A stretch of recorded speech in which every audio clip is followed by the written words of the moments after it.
পাহাড়তলী চট্টগ্রামে অভিযোগের ভিত্তিতে পুলিশের অভিযান। আসসালামু আলাইকুম প্রিয় দর্শক, আজকের এই ভিডিওতে আমরা তুলে ধরব উত্তর পাহাড়তলী চট্টগ্রামের নোয়াপাড়া চেয়ারম্যান আবাসিক এলাকার একটি ঘটনাকে কেন্দ্র করে। স্থানীয় এলাকাবাসীর অভিযোগ, নোয়াপাড়া চেয়ারম্যান আবাসিক এলাকার বড়ুয়া বিল্ডিংয়ের তৃতীয় তলায় দীর্ঘদিন ধরে কিছু অনৈতিক কর্মকাণ্ড চলছিল বলে অভিযোগ ওঠে। এলাকাবাসীর দাবি, সেখানে মাদক চালান, মাদক ব্যবসা এবং কুকর্মে জড়িত থাকার অভিযোগ নিয়ে দীর্ঘদিন ধরে মানুষের মধ্যে উদ্বেগ তৈরি হয়েছিল। স্থানীয় বাসিন্দারা জানান, এলাকার পরিবেশ ও যুব সমাজের উপর এর নেতিবাচক প্রভাব পড়ার আশঙ্কায় তারা বিষয়টি গুরুত্বের সঙ্গে দেখেন। পরবর্তীতে এলাকাবাসী আইন শৃঙ্খলা রক্ষাকারী বাহিনীর সহযোগিতা নেওয়ার সিদ্ধান্ত নেন এবং পাহাড়তলী থানায় যোগাযোগ করে অভিযোগ জানান। অভিযোগ পাওয়ার পর পাহাড়তলী থানা বিষয়টি গুরুত্বের সঙ্গে নিয়ে তদন্ত ও যাচাই বাছাই শুরু করে। তদন্তের এক পর্যায়ে অভিযোগের সত্যতা পাওয়ার পর পুলিশ অভিযান পরিচালনা করে। পুলিশ প্রশাসনের বিশেষ অভিযানে 2 পুরুষ ও 1 নারীকে গ্রেফতার করা হয়েছে। অভিযানের সময় তাদের আটক করে আইনগত ব্যবস্থা নেওয়া হচ্ছে বলে জানা গেছে।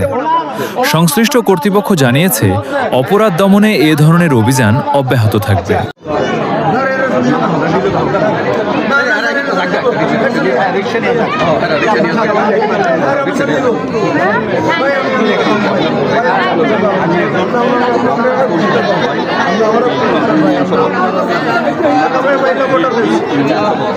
আচ্ছা, ঠিক আছে, আপনার সাথে নিয়ে আমরা যাচ্ছি। এখানে কেউ এখানের মধ্যে উচ্ছৃঙ্খলতা করবে না, ওরা চলে যাক, কিছু হবে না। হ্যাঁ, আপনার বাসা, আচ্ছা আপনার বাসা মালসাবানা যা আছে, জমিদার আছে, উনি তালা মারবে, তালা মারি আপনি এসে নিয়ে যাবেন, মালা ক্লিয়ার করি তারপর নিয়ে যাবেন, মালা ক্লিয়ার করে দিতে বলেন।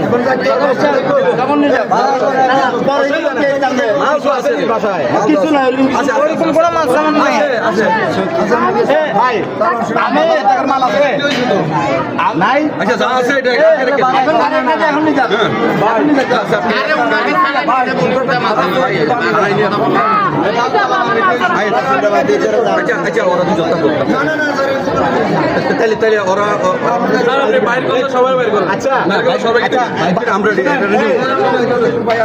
এখন আমি আপনাকে আপনি ওটা ভাড়াটা দিই। আচ্ছা তোমরা শুনেন, এই তোমরা একটু পরে তোমাদের যে প্রয়োজনীয় কাগজ খবর তোমাদের কোন আত্মীয় সাইজে চলে যাবে, ঠিক আছে?